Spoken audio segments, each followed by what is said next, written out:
Hey there, folks. Welcome to Raijin Radio, Episode 3. First off, I want to apologize for my absence. As some of you may know, I've been going through a difficult time mentally, and I've been working on it. So, don't worry about me. I'm here to entertain you. Anyways, tonight we're going to talk about Japanese nightlife. So, that means everything to do with the nightlife culture, both the seedier side of things and the less seedy side of things. As I've already talked about in my Yakuza video, there's going to be a few things that cross over, things like hostess clubs and bars and things like that. But, that's organized crime for you. I'm not planning on this being a super long format video like I've done before. So hopefully I can get a little bit more short, sweet, to the point, and hopefully you guys really dig that. And then I can do that and move on to other bigger things, more ambitious things. Or if you prefer the longer format videos, just tell me in the comments and I'll just move on to those because, well, it's not what I like that matters, it's what you like that matters. Anyways, so here we go. Japanese nightlife culture. As you can probably assume based off my first two videos, Japanese nightlife has a lot to do with drinking and more or less debauchery. Nothing that you wouldn't expect to see outside of a standard, first world country. I'm not talking about they're going to be doing any kind of, super illegal activities or anything like that. But you're still going to find your fair share of, getting drunk, singing, going to hostess clubs, which I'll get into in a minute, and going from there. So, uh, also, I hope you guys don't mind the slideshow. I sped it up a little bit. You're going to see some images on repeat. I'm still trying to figure this formula out, so I am sorry if you see some stuff that you've seen before. Like I said, I'm still working it out here. Anyways, so first things first, let's talk about the host and hostess clubs of Japan. A hostess club is a club where a guy goes into the club, they pay a certain amount of money to get into the club, and then their entire time in that club is based off of their time with one or two or three, however many females there are in that club.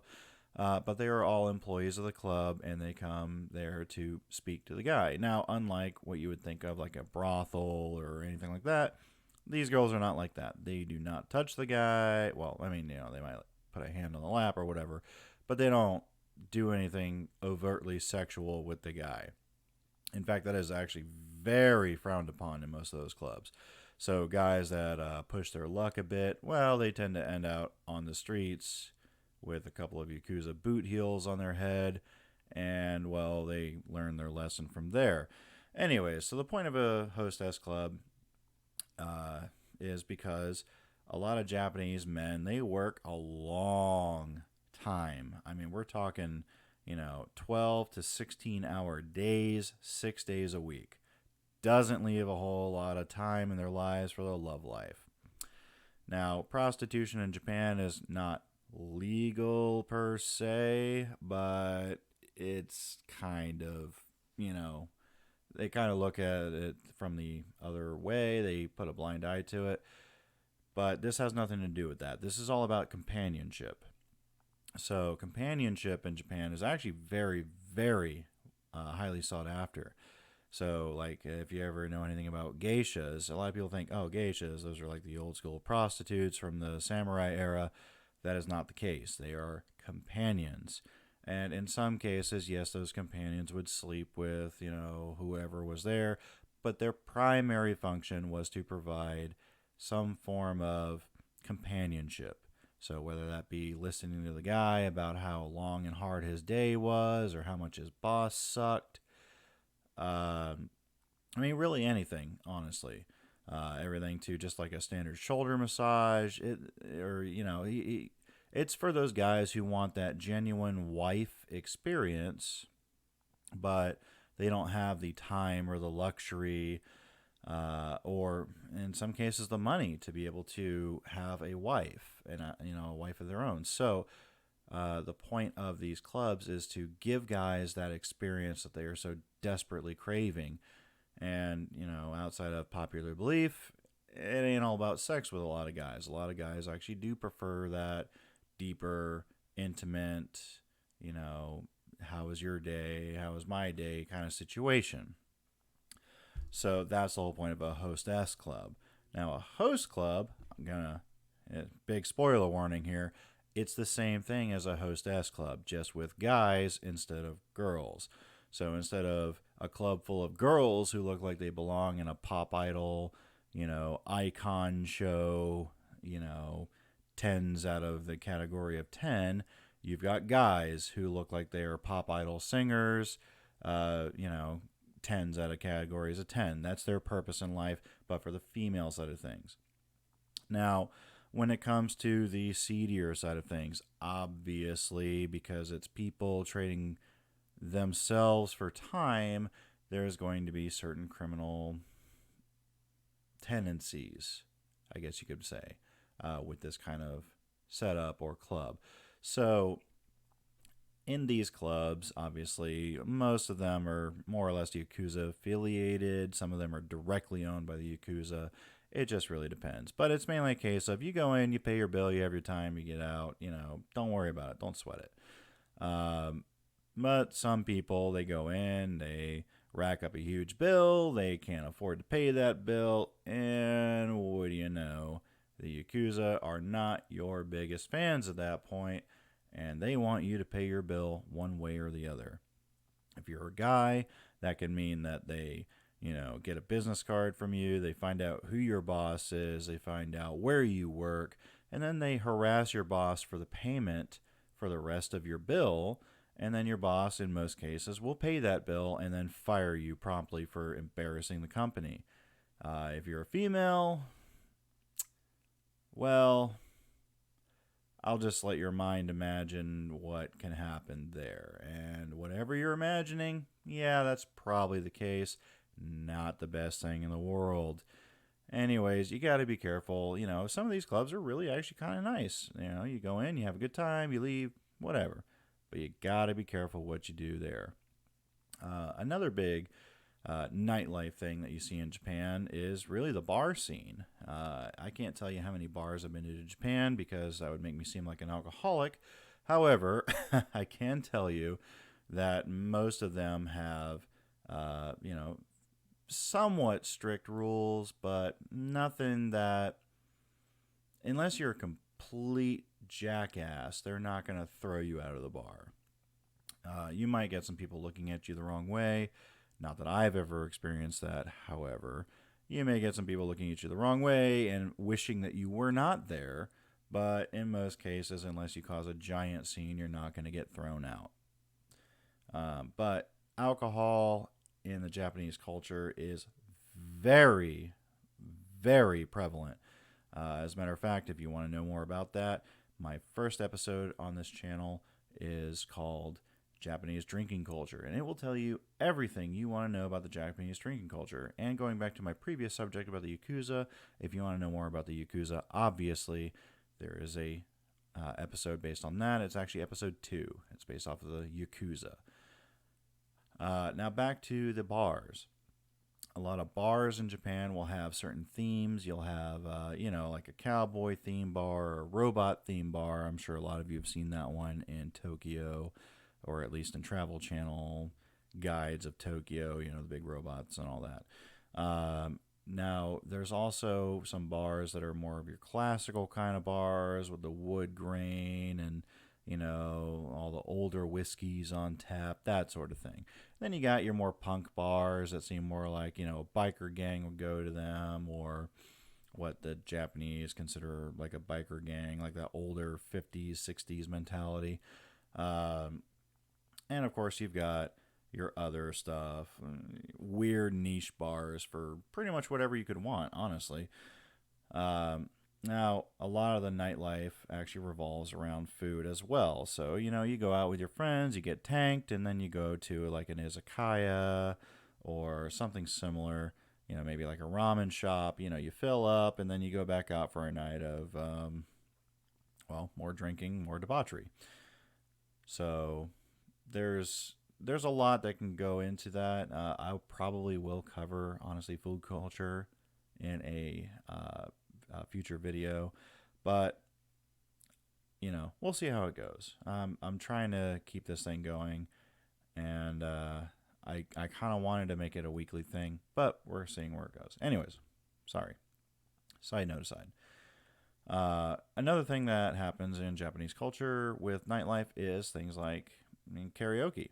So most people think of karaoke as you go to some dive bar that smells like cigarettes, somebody hands you a microphone, and then you sing, Simple Man from Leonard Skinner and call it a day. While that is the case in some places in Japan, in most places in Japan, it's actually its own event. Like you go to a karaoke establishment. And the way that works in most of these places is you pay a fee, say like I don't know, 20,000 yen, which is like $20. Nothing too bad. You pay like 20,000 yen, and that gives you 2 hours of karaoke. Now you're going, how in the hell am I supposed to sing for 2 hours?